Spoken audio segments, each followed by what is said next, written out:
ვიცნობ ისეთ ადამიანს, რომელიც ყველას მარტივად აყვარებს თავს, თითქოს რაღაც მაგნიტი აქვს, რომელიც ყველას იზიდავს. ალბათ გიფიქრია, რა აქვს ასეთი განსაკუთრებული? გარეგნობა? არა მგონია, რაღაც მეტია საჭირო. იქნებ ყველაზე ჭკვიანია. არა, მგონი სხვა რამეშია საქმე. იქნებ რამე სუპერძალა აქვს, ვისაც შეხედავს, ყველა კეთილგანწყობილია. მაგრამ სუპერძალები არ არსებობს. თუ არც ჭკუაში, არც გარეგნობაში და არც მაგიაშია საქმე, მაშინ რა არის საიდუმლო? ბევრი ვეძებე და ყველა პასუხი აქამდე მიდის.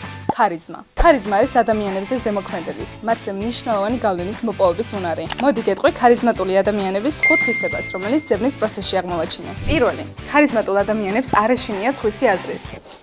ისინი ამბობენ და აკეთებენ იმას, რასაც სწორად მიიჩნევენ, სხვისი აზრების მიუხედავად. მეორე, ქარიზმატული ადამიანები მუდმივად საკუთარ თავზე არ საუბრობენ. ისინი გულწრფელი ინტერესით უსმენენ სხვებს და უსვამენ მათ შეკითხვებს. ასე ამყარებენ ნამდვილ კავშირებს. მესამე, ქარიზმატული ადამიანები არიან თავიანთი სიტყვების და ღირებულებების ერთგულნი. ისინი არ იცვლიან პოზიციას მარტივად და ხშირად. მეოთხე, ქარიზმატული ადამიანები არიან გულწრფელები და პირდაპირები. ისინი არ იტყვევიან და არ მალავენ თავიანთ მიზნებს და დამოკიდებულებას. მეხუთე, ქარიზმატული ადამიანები არავის არაფერში არ წმუნებენ. ისინი ბუნებრივად იზიდავენ ადამიანებს. და შენ რომელი ქარიზმატული თვისება გაქვს? დაგვიწერა კომენტარებში.